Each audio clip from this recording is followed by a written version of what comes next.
Hi guys, welcome to HardReset.Info. Today I have OnePlus 12 and I want to show you how to manage your Google passwords on this device.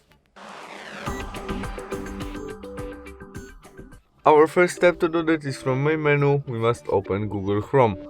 In it we press three dots on the right corner and now settings, we scroll to the settings option and there we have our password manager where we can turn on function as save passwords, auto sync in, or we can manage passwords which our smartphone remember.